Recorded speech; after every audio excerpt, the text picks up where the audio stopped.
আসসালামু আলাইকুম সুপ্রিয় দর্শক ও শ্রোতাবৃন্দ, আমার সুপ্রিয় ভাই ও বোনেরা। এখানে আমি আজও আবার পুনরায় এসেছি আমার ঘাসের জমিতে। মূলত এখানে আসার উদ্দেশ্য হলো আমার ঘাস কাটা, আমার পশুর জন্য ঘাস সংগ্রহ করতে হবে আজ। তো এখানে এসে একটা কথা দেখে ভিডিও প্রস্তুত করতে সক্ষম হলাম। মূলত হলো, আপনি যদি কখনও কারো মন্দ না করেন, কারো মন্দ না চান, আপনি আপনার জায়গাতে পারফেক্ট, কিন্তু লোকজন আপনাকে পারফেক্ট হিসেবে থাকতে দেবে না। যার একটা উদাহরণস্বরূপ আমি আপনাদেরকে দেখাচ্ছি। এই যে দেখুন, এই হচ্ছে একটা ক্ষেতের জমি, আর এই যে যে আল যেটা দেখতে পাচ্ছেন, এই হলো আমার জমিনের দীর্ঘ একটা আল। আমি এই আইলের মধ্যবর্তী স্থানে আমি দাঁড়িয়ে আছি। এই যে দীর্ঘ লম্বা একটা আইল আছে, এই যেখানে আমি দাঁড়িয়ে আছি সেই আইলটা হলো আমাদের নিজের জমির। গত 2-3 দিন আগে আমি আমার জমিতে সার প্রয়োগ করেছিলাম। আপনারা দেখতে পাচ্ছেন এই যে ঝিরিঝিরি জল নেমে আসছে। আসলে মূলত জলটা এখানে স্টক ছিল।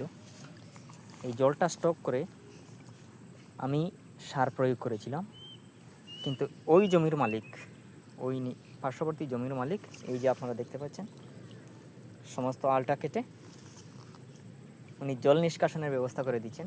আসলে জল নিষ্কাশন আসল কথা না, আসল কথা হলো এই জমিনের সারগুলো যাতে এই সারযুক্ত যে জল, সারযুক্ত জল যদি ওনার জমিতে যায়, ওনার ফসল ভালো হবে। দেখুন মানুষ কত যে হিংসুক এবং ভিতরে কত যে অহংকার মানুষের। যদি নিজে কিছু করতে না পারে, অন্যকে করতে দেবে না। এটাই হচ্ছে মানুষের মূল, তাদের আসল বিষয়বস্তু। এখানে দেখুন কিভাবে জল নেমে যাচ্ছে। আমার পুরো জমিটা শুকিয়ে গেছে, আপনারা দেখতে পাচ্ছেন। এখানে শেষ নয়, আরও আছে ভাই, আমি আরও দেখাতে চাই। এখানে অনেক ঘাস ছিল, এই আলের উপরে অনেক ঘাস ছিল। এই যে আপনারা দেখতে পাচ্ছেন এরকম। এটা তো ঘাস ভাই, এটা তো আর আমি বলে করিনি, এটা আমি ইচ্ছাকৃতভাবে করিনি। এই যে দেখুন, এটা তো ঘাস, একটু তো লম্বা হবেই। যেহেতু আমার এই গাছটার বয়স অলমোস্ট 3 মান্থস, আর এগুলো কতদিন হবে, 2 সপ্তাহ হবে। এই যে ঘাসগুলো আলির উপরে উঠে গিয়েছিল, লম্বা হয়ে এদিকে এসেছিল, সে ঘাসগুলোকে উনি সম্পূর্ণ কেটে নিয়েছে। আপনারা দেখতে পাচ্ছেন এই যে গাছটা আবার গজিয়েছে। সমস্ত আলের উপরে এরকম ঘাস ছিল লম্বা লম্বা, সমস্ত ঘাসগুলি উনি কেটে পরিষ্কার করে নিয়ে চলে গেছে। বলুন এখানে আমি কি করব? এই ধরনের লোককে কী ধরনের শায়েস্তা করা প্রয়োজন, আপনারাই আমাকে কমেন্টে একটু উপদেশ হিসাবে আপনাদের কাছে আমি চাচ্ছি, আপনারা আমাকে উপদেশ দিবেন।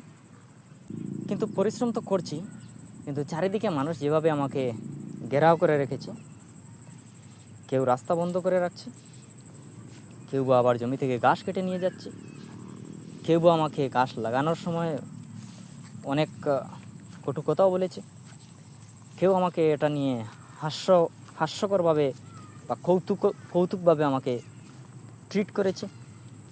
আর কী বলবো ভাই, যখন কোনো কাজ আপনি ইমপ্লিমেন্ট করতে যাবেন, নতুন কোনো কাজ আপনি শুরু করতে যাবেন, তখন বিভিন্ন বাধা বিপত্তির সম্মুখীন হবেন। আর এটাই স্বাভাবিক, আমরা তো মানুষ।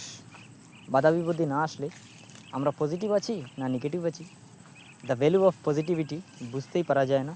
সেজন্য এখানে আমি দারুণ খুশি, যেভাবে মানুষ আমাকে অ্যাটাক করছে চারিদিক থেকে।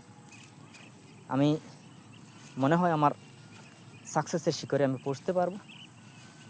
আপনারা আমার জন্য দোয়া করবেন, আমি যেন আমার সঠিক গন্তব্যস্থলে সুন্দর এবং সুষ্ঠুভাবে আল্লাহ আমাকে পৌঁছান। আপনারা আমার পাশে থাকবেন, আমার জন্য দোয়া করবেন। আপনারা সবাই ভালো থাকবেন, সুস্থ থাকবেন। তৎসঙ্গে একটা আপনাদের কাছে বিনীত অনুরোধ, যেহেতু আমার চ্যানেলটা নতুন, আপনারা আমার চ্যানেলটাকে সাবস্ক্রাইব করে আমার ফ্যামিলিকে আরও সম্প্রসারিত করুন।